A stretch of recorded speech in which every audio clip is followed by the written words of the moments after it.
Welcome to One or More, where I try to tell as many jokes as I can about today's news. So let's get started. President-elect Joe Biden has been filling out his history-making cabinet nominations with many firsts, like the first black man who will head the Pentagon in Lloyd Austin, the first openly gay cabinet member in Pete Buttigieg, and the first actor to head the coronavirus task force in Tom Cruise.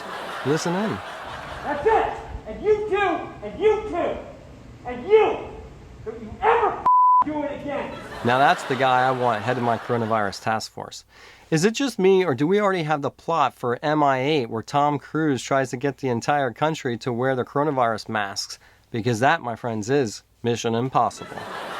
Russian President Vladimir Putin has finally congratulated Joe Biden on his victory in the United States presidential election.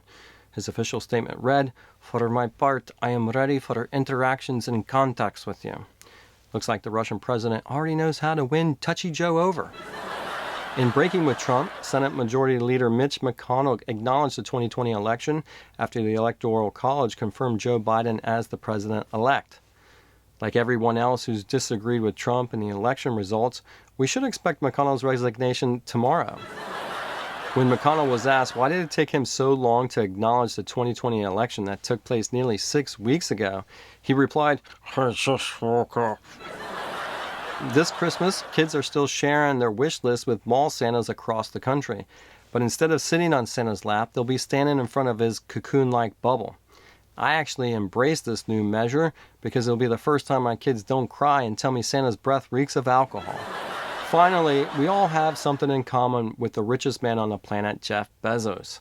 After a year of speculation as to what caused the demise between Bezos and his wife Mackenzie, we now can confirm, just like many of you, it was over financial reasons, because it was announced that Mackenzie donated over $4 billion to 384 organizations. And I was worried about TJ Maxx and Ross receipts. All right, that is the news for December 16th, 2020. I hope you like this video and continue to subscribe to my channel, and I will see you tomorrow.